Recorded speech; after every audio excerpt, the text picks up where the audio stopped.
SeniorLivingGuide.com podcast discusses topics which are relevant to the everyday lives of seniors and their caregivers. We are joined by experts who share their knowledge on a variety of issues. SeniorLivingGuide.com podcast offers solutions and resources to create the best quality of life as we age. And now, let's welcome your host, Darlene Mahoney. Does the idea of searching for senior housing solutions seem overwhelming? SeniorLivingGuide.com is your one-stop shop for all things senior housing, memory care, home health, home care, and other senior resources.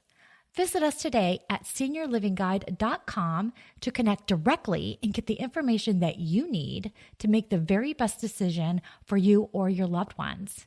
And I would like to express our gratitude to our podcast sponsor, Transmed Care Long Distance Medical Transportation.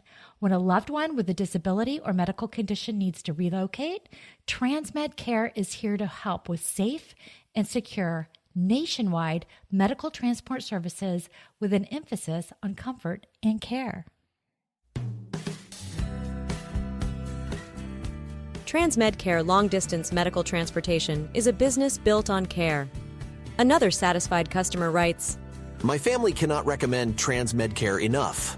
They made Dad comfortable every single step of the way on a very long trip and went above and beyond to take incredible care of him, and he had a great time. Thank you all for getting Dad safely to his new home." To learn more about Transmed Care, visit the website at trans-medcare.com. And I am super excited to have Debbie Wise here on the podcast today. And we're going to talk about something somewhat fun. I think it can be fun. So we'll talk about that. And just a little bit about Debbie. She is a writer. She started writing in 2013, which to me, that sounds like it was yesterday, but it was so far. The older you get, the time just flies by. But she did write when she lost her partner and her high school sweetheart of 32 years. That's a really long time. And she found herself living on her own for the first time in her life. She is the author of Invaluable As Is, A Midlife Widow's Search for Love. And it's about creating a new life and finding hope after widowhood. Her writing has been published in the New York Times Modern Love column and the Huffington Post, among other publications. Thank you so much for joining me today. I'm really excited to talk about this because clearly I feel like it's a pendulum of something really bad happened, then you kind of had to navigate your way and hopefully we have a happy ending to what we're going to talk about today, but we won't give that away. Okay, not yet. Not yet. There you go. So just to kind of jump in a little bit about yourself, and I think, this stems, from the loss of your husband. But I think sometimes even people nowadays can be married for 30, 40 years and it ends up in a divorce, not just, a death, which sometimes it's hard for, I feel like I want to say it's maybe harder for women just because we're nurturers when something like that happens to come back to have your own self-identity. It was definitely hard for me because I had known my late husband since I was 7, and we had started dating when I was 17, when I was a senior in high school. He was 4 years older. Wow. So my identity and his were really tied up together. He was the son of family friends. We'd sort of grown up together. So I really didn't have the self, and certainly not a grown-up self without him. Yeah. You were like two peas in a pod. We kind of were. Yeah, we grew up together in the same suburb in Northern California. Our parents worked together they were both scientists. So we pretty similar. Yeah. Wow. So tell me a little bit about meeting your late husband. Clearly you were very young, but when did you kind of start dating and getting into that less, childhood friends, into that dating and the romance part? Well, again, I'd known him since I was 7. I met him at his parents' pool party. And we kind of get thrown together over the years at family events that would come up. And he was 4 years older. So, it didn't always mesh. But then I was 17 and he was 21. And we met up at my dad's, it was a Christmas party. And at that point, it was December of 1980. And I needed a date for my senior prom. I was a real geek in high school. Yeah. So I asked him, and then he invited me to a party with his friends. And we hung out together ever since. You know, it was one of those things where we felt like we already knew each other really well. Mm-hmm. That's really great. And I think you have that history and that bonding. And sometimes when you lose that spouse, especially, you know, while you're married for 32 years, I do feel like your history is so well connected that it's not just being married and dating and whatever. It's just like your best friend too. I mean, it really is just such an integrated relationship. That's true. You're absolutely right. He was my best friend. We were both introverts. He was an engineer. And so he was really happy behind a computer. He was major engineer. And I was an introvert. I was an attorney, but I retired. And we weren't real social. We were pretty isolated. So we were each other's practically only close friends. So that made a huge difference. And of course, that was especially hard when I lost him. Yeah. I cannot imagine what that's like. I know we've talked a little bit about experiencing grief. We've done podcasts on that and just kind of getting past that part where you can feel somewhat normal. And I have never lost a spouse, but I lost both of my parents in a short period of time, and my life went crazy all at the same time. And I have that same, you know, grief of loss that just comes in waves, and then I'm okay for a while, but I don't think it ever goes away. I mean, I do think it's just part of, you know, what makes you who you are going into the rest of your life. Do you feel? I agree. I mean, again, for me, I lost my husband coming up on 12 years. It was 2013. So I have many fewer bad days. Yeah. I've moved on and done other things, and I've moved to a different place.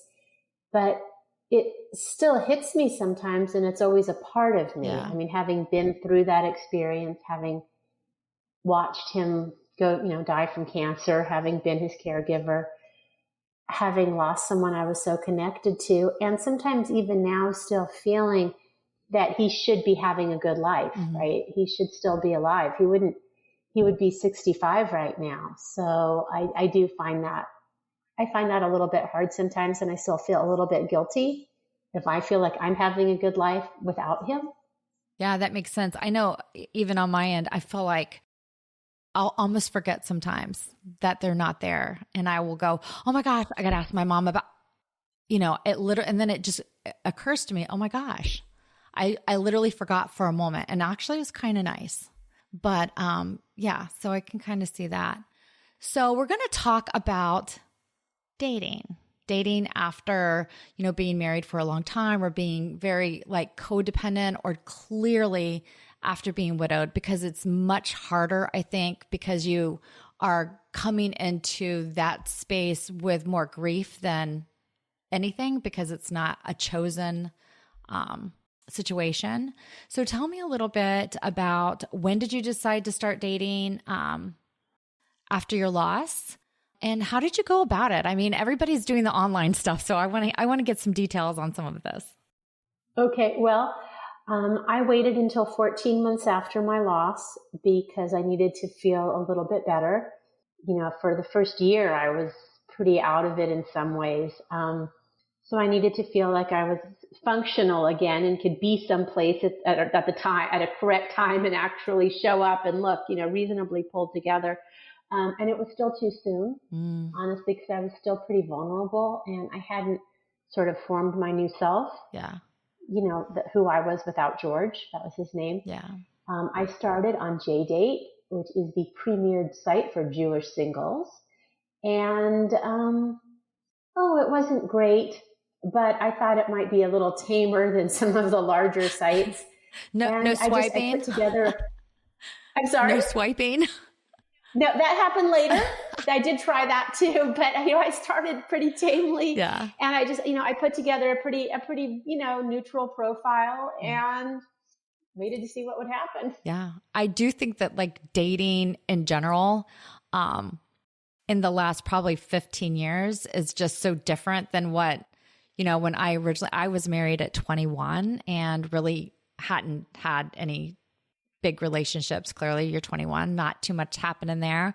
And then I did get divorced. And when I got divorced, the dating was just I just wanted to meet someone. I wanted to meet someone that I connected with in just a normal setting, because the dating apps were killing me. It was like the wild, wild west of, all kinds of different things. So what did you did some dating apps. Did you do some other things as well? Not so much then. At the time, I did some dating apps, and I met a few people in real life. I went to a yoga studio, but, there aren't a lot of men at yoga studios. The few I did meet were a little different. And so, I did some local things in my area. I was in the suburbs, so I tried Rotary Club and a car club and a few business things, even though I myself was not working or had a business. But mostly, in the suburban area where I live, people were older and they were married and they'd stayed married. Yeah. So there weren't a lot of options where I lived. So I was going to have to branch out. Yeah. Yeah. So, what was your experience like when you first started dating, and then what kind of continued to cultivate throughout the years? Because you said it's been 12 years. So if you've been dating for about 10? Or, you've been... No, I only dated on and off. Okay. For about 6. Okay. And then stopped. I don't want to give away the ending, but it's happy.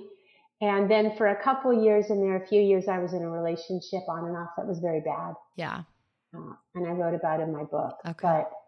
So it wasn't continuous, and all in all, it was probably closer to 5 years, with a couple of those sort of lost. Right.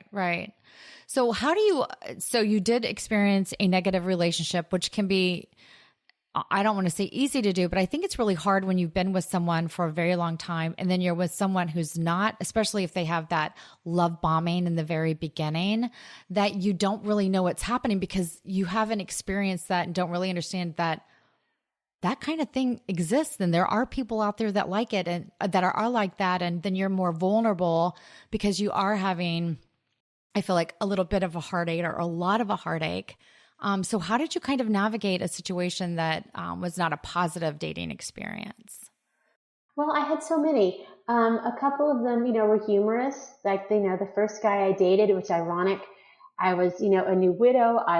Felt I was pulled myself together. I was looking forward to having a good time. And he spent the whole time going on about his exes, including the one who got away. And he was actually crying on our date about her. So that was joyful. That was easy. I just had to say, I don't want to see him again. I could so relate to this. Yeah, right. And then a few guys were just really negative. Like, they didn't like something about me. So they felt free to share that. And, so it was a little harder to pry myself away from them since I hadn't dated at all. I was dating my husband when I was 17. I sort of wasn't aware that this was actually kind of evil, and it wasn't something I had to put up with. Yeah. So it was a matter of, getting away. And then finally, unfortunately, there was the abusive one, and I had to end it by calling the police. Oh, wow. Now that is definitely abusive. Yeah. Yeah. Yeah. So I'm so sorry you had to experience that, because that's just never good. But navigating dating is so complicated these days. Back, I'm dating myself. You called someone, you set up a date, you went out, and then you hung out. Or if you broke up, they broke up with you not over the phone typically. They would break up with you in person because that's how their mama raised them. And now it's okay to just either send a text or just stop talking to you altogether. It's just crazy. I agree. I feel the thing about the online dating, obviously, is it takes away accountability, right? Because before you'd meet somebody in your community or your friends would introduce you. So you're going to see them again, or you have to answer to friends, or like, why were you a jerk to my dear girlfriend, Darlene, that type of thing. So now there's no accountability. So people can just go away and they can be the jerks they want to be. They're trying all these new personalities. And it was weird, especially because men of my generation, I think they were raised to open doors, or at least offer to pick up the check, which, is a hot button, or be courteous, or be on time, or plan something ahead of time. I don't think my generation was quite so much of the hookup culture. Right. But yet here were these guys of my age somehow thinking that this was acceptable. And I think you're only going to get that in an online arena when there's no accountability. Right. 100%. I raised my kids, especially specifically my son, to be more of my generation. And I am proud, as far as I can tell, he is keeping with those traditions, is, not doing some of those things. But who knows, he's 26, so he could be doing stuff that I am unaware of. But he is really respectful of women. He's respectful of older women and his mom and those types of things. So I'm hoping that we start instilling more and more of that in our younger generation, especially as we're experiencing potentially some of it as we go back into the world of dating as an older person or as an older woman.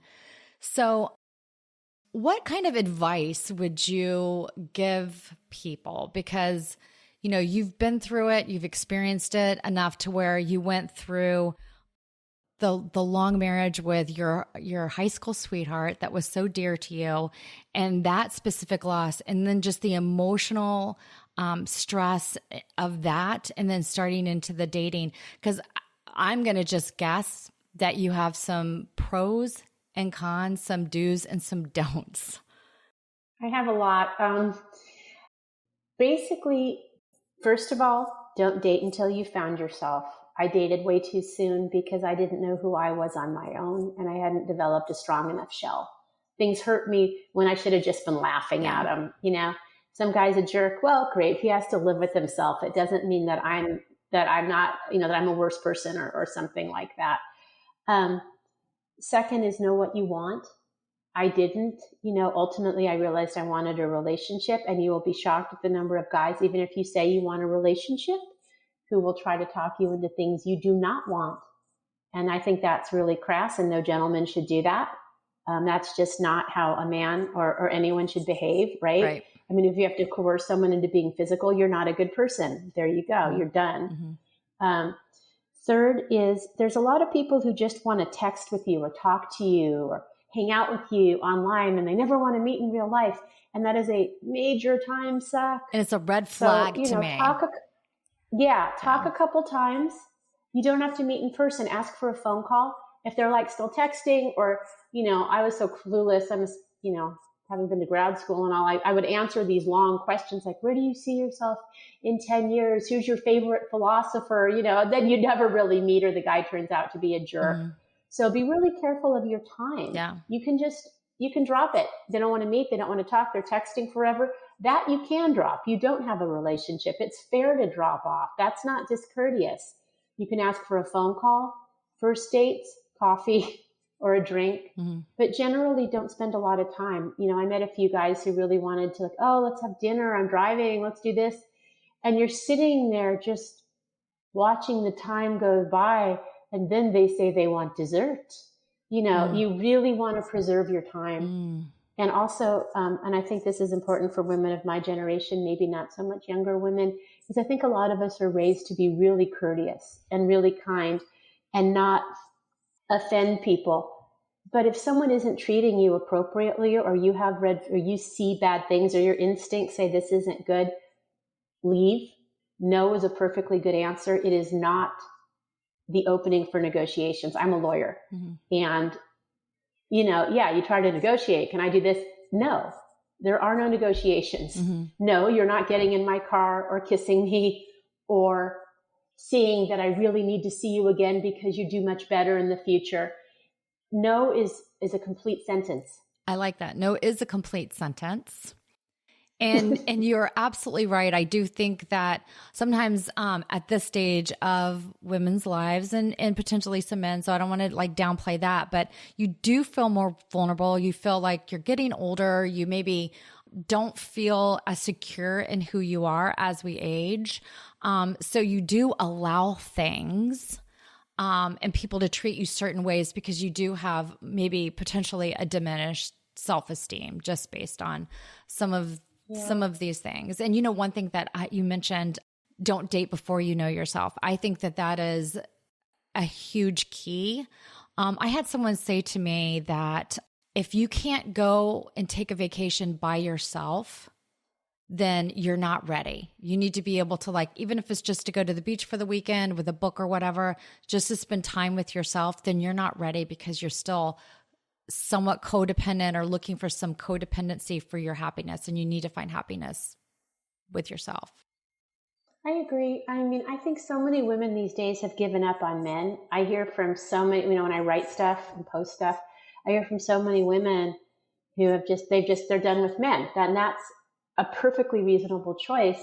And they have perfectly full lives. And people are like, but you'll die alone. And the answer is no. If you have friends and family that you love and you have a supportive group of people, that isn't an issue. I mean, partnered isn't necessarily better. And I feel like that's kind of an archaic view. Yeah.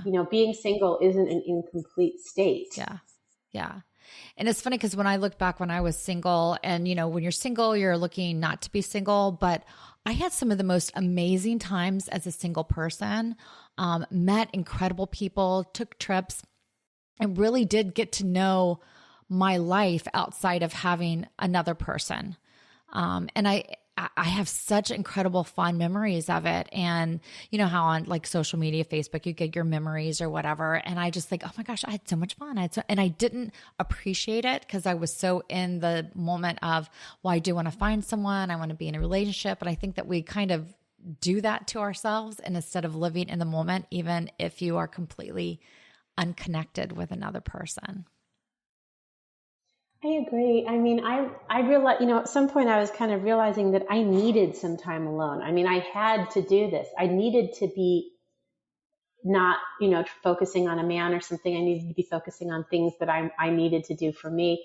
But at the same time, it was always in the back of my mind. And I kind of wish, I don't know about all that trust in the universe so much, but I do wish I'd sort of just said, okay, this is the time in your life for now. Mm-hmm. And things will happen if you want them to in the right time, but this isn't the right time. Right. Hi, this is Andrew Brainerd, owner of TransMedCare Long Distance Medical Transportation. When the time comes to relocate a loved one under medical care, TransMedCare is here to help. We offer nationwide medical transport services with fully customized vans providing all the comforts of home, and licensed medical professionals to accompany your loved one along every mile. At TransMedCare, nothing is more important than bringing your loved one home safely. Visit our website at trans-medcare.com. So I did want to ask you, as a widow, did you specifically seek out or do better working or dating or, starting conversations and relationships with other widowers? I didn't meet a lot of widowers my age. I did meet a few widowers, but they were usually older. And coming from J-Date, a few of them were far more religious and probably set in their ways than I was. So I really never had the opportunity to meet any widowed men who were kind of in my age range. Okay, interesting. Because I didn't know, because I feel like sometimes I did see when I was single and on some of the websites or dating apps, what have you, they would have on there. It did seem like there was quite a few widowed, and they were younger. So I don't know if that, you never know what's actually going on in someone's world. So as far as we've talked a little bit about the biggest drawbacks of dating. What did you experience that were drawbacks? And then what were positive that's kind of brought you to where you are today? Well, I think I went through a lot of drawbacks. Positive was I definitely got out of my comfort zone a lot and met a lot of different people. And I could sort of see a lot of different ways to live. So that was useful. And meeting people who were kind of outside the range of who I knew from my little life in suburbia. That was valuable. What was probably also more valuable for me was to decide at one point to try to lead a life that was interesting without men, without dating. So it was probably the most valuable for me was to look at this and say, okay, this isn't that interesting, and to put my efforts elsewhere. Right. That makes sense. I did want to also ask you, so now we've talked a little bit about the dating apps and things like that. So I'm going to ask the $1 million question. Did you find someone, and where did you find them, and kind of what's going on if you have? I did find somebody. after 5 years out. And I found him on OkCupid, which seemed to have a lot more people in the California Bay Area where I am. So that's helpful to anybody. I found a lot of folks on that site who were more local to me, California Bay Area. And also the profiles are more deeply written. Mm-hmm. They usually have more information. I mean, I don't know, with some of these you get like 6 words and it's like, okay, so what? I don't know who this person is. And let's see, we met online. So it was 5 years. And it was very funny because there's one of the pictures that I had of me online. I was wearing these tennis shoes. They were black Vans with white skulls on them. Mm-hmm. And I got an email one morning that said, "I love your tennis shoes. Where did you buy them? I want some for myself." And from there, we talked about tennis shoes, and the guy lived a half hour away. And we met up, and we've been together 6 years. Wow. Congratulations. And what is his name? Randall. Randall, yeah. Nice. Well, I love happy endings. I'm glad that you did find your happy ending.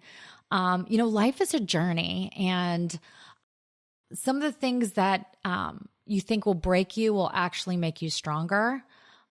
And then I don't know, it just sounds to me like, you did go through this journey that you clearly particularly didn't want to take, but it's led you to additional happiness in your life.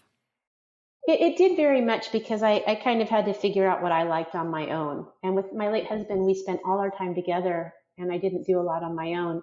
But, it was painful. But without him, he never wanted to travel, but I traveled a bit. I went back to school and got a master's of fine arts in creative writing, which led to writing my book, which led to doing a bunch of stuff with that. Mm-hmm. And, I also became, I think, a much more assertive and complete person on my own. I can stand up for myself. I can talk to people. I can do things like this. And when I was married, it was nothing I could do. I was pretty shy and withdrawn. Mm-hmm.